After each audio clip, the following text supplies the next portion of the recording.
Inyo ang Panginoon at sumayin.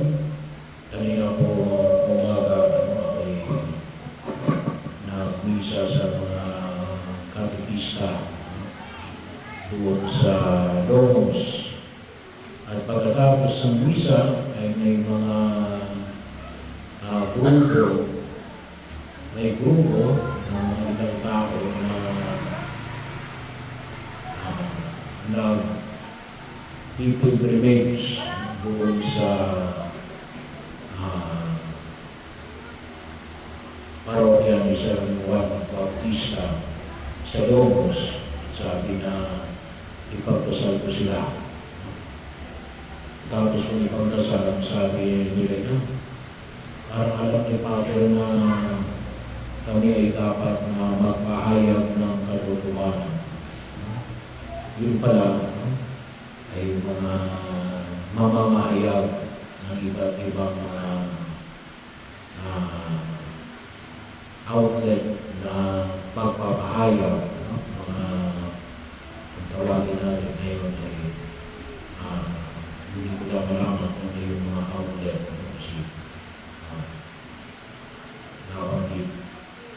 So, kaya sabi ay sabi ko, hindi ako may pahayag na kasi ang Diyos ang nagpahayag na.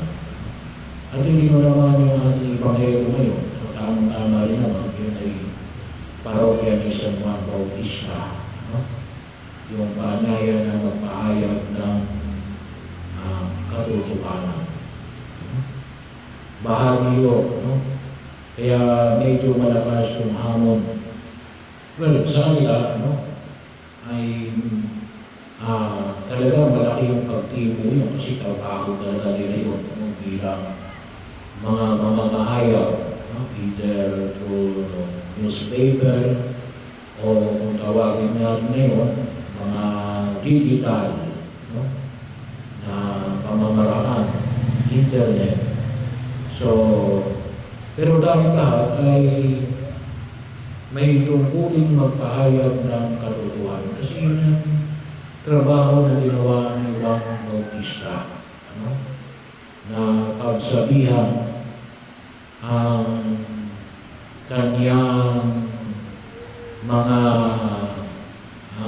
nakikinig sa kanya kahit na ito ay hari. Mahirap magsabi sa hari, sa mga taong may kapangyarihan.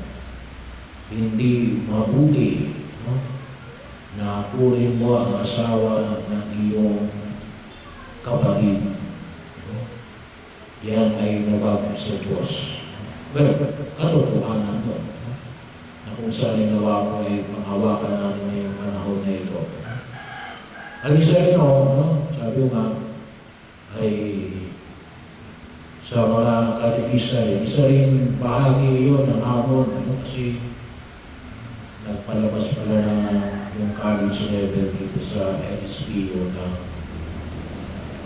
tinatawag na survey form. Ito may tinatawag ay mga katekista, mga taong simbahan. Sabi nga niya ay okay lang ba sa inyo? Kasi ang inaano ay mga may LGBTQ. Na yung inyong mga anak ay LGBTQ. So, okay lang ba bilang mga katekista ng inyong anak ay LGBTQ? Naging bahagi din po ng aming pagninilay kanina kasi yun ay kanilang karanasan. So, okay lang ba na LGBTQ? Sabi ko, ano bang ibig sabihin ng okay lang? Okay lang kasi LGBTQ yan. Sabi ko nga. Pero, maging maliwanag tayo, sabi pa nga ng isang katekista na may anak na bakla. Sabi niya, ikaw ay anak ko, pero kung kayo magsasama na iyong boyfriend, maghiwalay kayo ng bahay. Doon kayo manirahan sa ibang bahay, either na gumawa kayo ng sariling bahay o mamukhaan kayo. Kasi nga naman, ay katekista tapos nasa kanyang sariling pamamahay. May siguro kung yung nanay ang nakikitira doon sa bakla. No? Hindi. Sa nanay nakatira yung bakla. No? So, wala kang pananagunan kung kayo nakikitira lamang. No?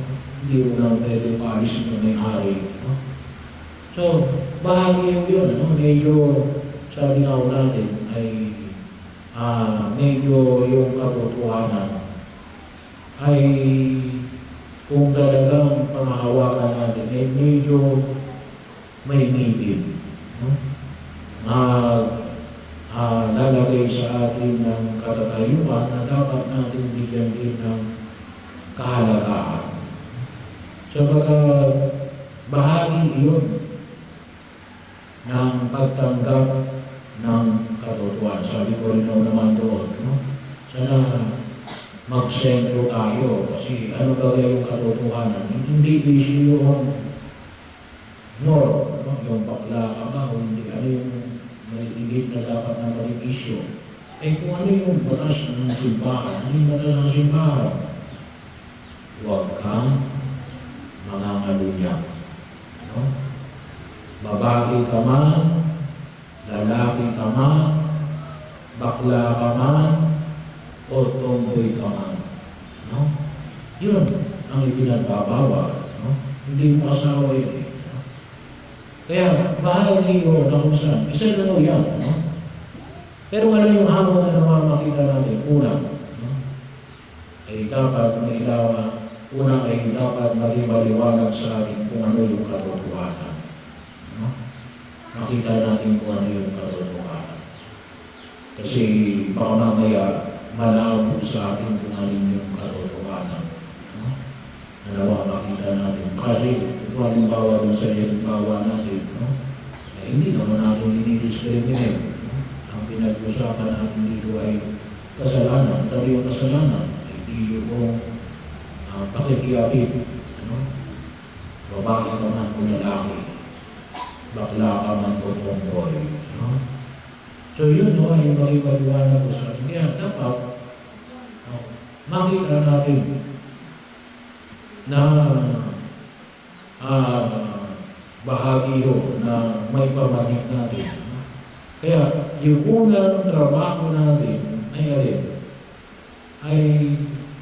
may sapat tayo na kaalaman sa sitwasyon na kinabibilangan natin. No? Alin ba yung katotohanan? Baka kasi mamaya ay tayo ay sumasagot sa isang katanungan na sabi nga natin, hindi natin alam ang katotohanan. Kaya una tayo ang magsasaliksik ng katotohanan. Ano yung makita natin? Ano ba yung sitwasyon? Pangalawa, ano yung itinuturo ng simbahan? Pangatlo, alin yung pagkilos na dapat natin isakatuparan? Nanawa, makita ko natin. Sabi nga, anak ko pa rin yun. Kaya lang, no? Para di naman maging maliwanag na hindi masabi na kinukonsinti mo, no? Kasi hindi mo na kayang hawakan yun eh. No? Desisyon mismo yun ng anak mo. Mag-iwalay ka ng kahanan. No? Mag-iba ka ng bahay. No? Para hindi masabi na kinukonsinti mo yan. No? At yung pagkilos na yun ang kuminsan ang medyo nabigat. No? Kasi yun ang pinanghawakan at binigyan ng pansin ni Juan Bautista na humanto sa kanyang kamatayan. No? Kasi may mga bagay na hindi natin kayang kontrolin.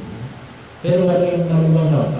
Dapat handa nating pangatawanan yung pinaniniwalaan natin katotohanan. No? Bahagi yun, no? Nanawa, makita ko natin. Hindi pwedeng balimbing. No?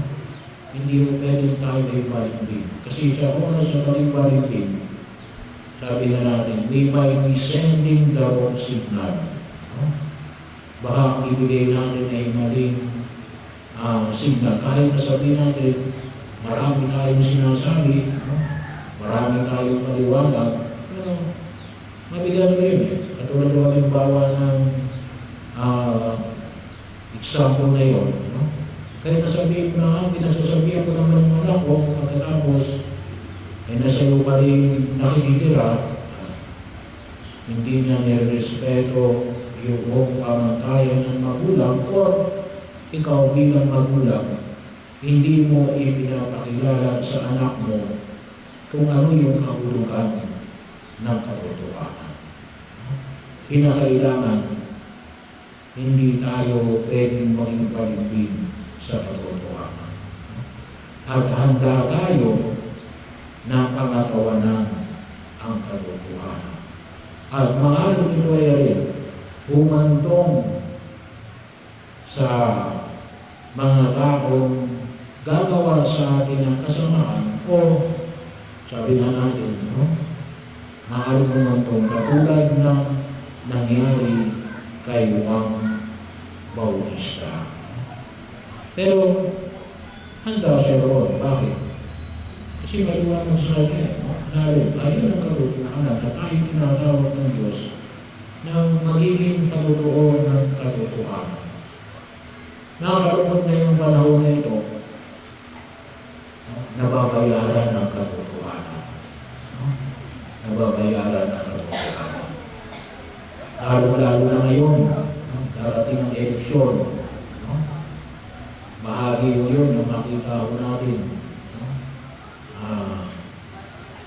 Ang pagbabayad, hindi lamang o pera. Pwede pera, pwede relasyon. Kasi kung minsan, itinatago natin yung katotohanan, gawa ng meron tayong ugnayan. Kaibigan, kamag-anak, ay hindi mo gusto, kundi kaya ay gawa ng pamimili o maaaring gawa ng anumang coercion, pananakot. Kung siya hindi nabibili natin ng katotohanan. Kaya hindi natin ang tulong ni San Juan Bautista na makita ko natin ngayong kapanahunan na ito na may pamalas natin sapagkat ang tunay na paglago ng ating pananampalataya ay nakabase sa katotohanan at yung handang mga tawanan sa katotohanan dulot ng ating pananampalataya. Hilingin natin na magkaroon tayo ng lakas katulad ni Juan Bautista.